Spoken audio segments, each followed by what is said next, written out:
ٹھیک ہے. اب سوال یہ ہے کہ میں کیسے پہچانوں کہ یار میں عادل ہوں یا ظالم ہوں؟ ایک سوال ہے. تو یہ یاد رکھیں، کسی بھی چیز کو اگر آپ سمجھنا چاہیں یا کسی کو سمجھانا چاہیں، اس چیز کی ضد کو بیان کریں تو فرق واضح ہو جائے گا. مثال کے طور پر آپ کسی کو بتلانا چاہتے ہیں کہ یار جو دن ہوتا ہے نا، دن یار دن کے اندر لائٹوں کی ضرورت نہیں ہوتی. ایک بندے نے کبھی دن دیکھا ہی نہیں ہے اور آپ اس کو کیا کہتے ہیں؟ دن جو ہوتا ہے نا، دن، اس کے اندر لائٹوں کی ضرورت نہیں ہوتی اور دور تک چیزیں ہمیں نظر آ جاتی ہیں. جس بندے کو دن کا پتہ نہیں ہوگا کہ یہ کیسے ہو سکتا ہے، اب صبح سے لے کر شام تک اس کو دن کے بارے میں سمجھائیں وہ نہیں سمجھ پائے گا. لیکن آپ آسان طریقہ اس کو سائڈ پہ کریں اور شام 8 بجے کا انتظار کریں. 8 بج گئے، 8 بجے جب گھپ اندھیرا ہو گیا، اب آپ اس کو بولے وہ سامنے دیوار نظر آ رہی ہے، وہ کہے گا نہیں. تو آپ اس کو کہیں کہ جس وقت یہ دیوار نظر آئے گی اس کو دن کہتے ہیں، اور جس وقت یہ نظر نہیں آئے گی اس کو رات کہتے ہیں. وہ سمجھ جائے گا کہ نہیں سمجھ جائے گا؟ ٹھیک ہے. اسی طریقے سے اگر آپ نے کسی سے پوچھنا بھیا تو مسلمان ہے، تو وہ کیا کہے گا؟ جی ایسا ہی ہے کہ نہیں؟ فوراً کلمہ سنا دے گا. آپ خوش ہو جائیں گے، اس کو تو کلمے آتے ہیں، یہ تو پکا ٹھکا مسلمان ہے. حالانکہ فقط کلمے یاد کر لینے سے تو کوئی مسلمان نہیں ہوتا نا. اب کسی کے ایمان کو جانچنا ہے تو ایمان کی ضد ہے کفر. اس بندے کے ڈھانچے میں دیکھیں، ایمان کے مقابلے میں اگر کفر موجود ہے، بھلے وہ ایمان کا دعویٰ کرے، وہ کافر ہے. وہ کیا ہے؟ کافر ہے. اس نے ہاتھ پر سنار باندھا ہوا ہے، وہ ہندوؤں والا ہے، یا وہ ٹیکا لگاتا ہے، وہ ہندوؤں والی رسمیں ہیں، بھلے وہ پورا قرآن بھی آپ کو سنا دے، وہ مسلمان نہیں. وجہ اس لیے کہ کفر کی علامات موجود ہیں جس سے پتہ چل رہا ہے کہ یہ بندہ مومن نہیں ہے. اسی طریقے سے اگر کوئی بندہ سمجھتا ہے کہ یار مجھے کیسے پتہ چلے گا کہ میں عادل ہوں یا ظالم ہوں، تو وہ عدل کے مقابلے میں ظلم ہے، عدل کے مقابلے میں ظلم ہے. ان دونوں تعریفات کو اپنے دماغ میں رکھ لے.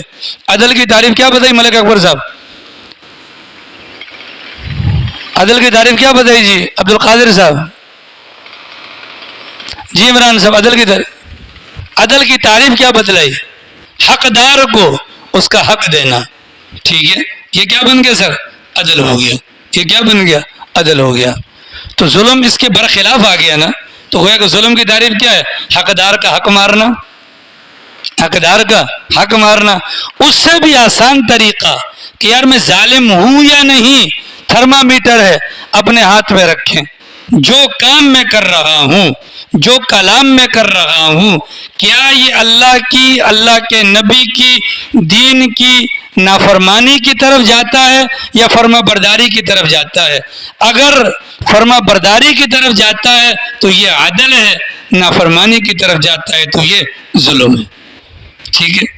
ہمارے علماء نے فرمایا، ڈاکٹر اعجاز صاحب، ہمارے علماء نے فرمایا ایک بندہ مسجد میں داخل ہوتا ہے، بجلی ہے نا، یہ پیچھے والے پنکھے چلو، بہت حضرات کو تکلیف ہوئی، پیچھے والے پنکھے چلو، سارے چلو. ٹھیک ہے جی، شاید اللہ کرے اب آنکھیں کھل جائیں، یہ کر سکتے ہیں جی، اور آئے گی خیر، آرام کرے، اب کیا کرے. عدل اور ظلم، عدل اور ظلم. ہمارے علماء نے فرمایا بابا جی پنکھا چل جائے گا. ہمارے علماء نے فرمایا ایک بندہ مسجد میں داخل ہوتا ہے، ایک بندہ مسجد میں داخل ہوتا ہے. اب دائیں پاؤں سے داخل ہونا چاہیے کہ یہ نبی کی سنت ہے، لیکن وہ بائیں پاؤں سے داخل ہوتا ہے. اس نے اللہ کے نبی کی نافرمانی کی، باوجود ہے کہ وہ مسجد میں آ گیا، لیکن اس کا یہ عمل یہ ظالموں والا ہے. عمل کیا ہے؟ ظالموں والا ہے. وہ تو بڑا خوش ہوگا جی الحمدللہ میں تو مسجد میں آ گیا، بس اللہ میاں اور پورے کے پورے فرشتے اور 1.25 لاکھ پیغمبر مجھ سے خوش ہو گئے کہ میں مسجد میں آ گیا. ایسا ہے کہ نہیں؟ وہ خوش ہوگا نا. جبکہ خدا کے کاغذوں میں وہ کیا ہے؟ وہ ظالم ہے. کیوں؟ اس نے فقط اتنی سی نافرمانی کی کہ پیغمبر نے کہا دایاں رکھنا ہے، اس نے بایاں رکھ دیا. تو سوال سوچیں اپنے دماغ پر، اگر اتنی سی چیز پر ہم خدا کی نظر میں ظالم، اور ظالم کی تعریف اللہ کہتا ہے کہ ظالم تو کافر ہوتے ہیں. ظالم تو کیا ہوتے ہیں؟ کافر ہوتے ہیں. تو سوچ لیجئے مسجد میں آ کر ہم کیا بن گئے؟ ظالم بن گئے ظالم.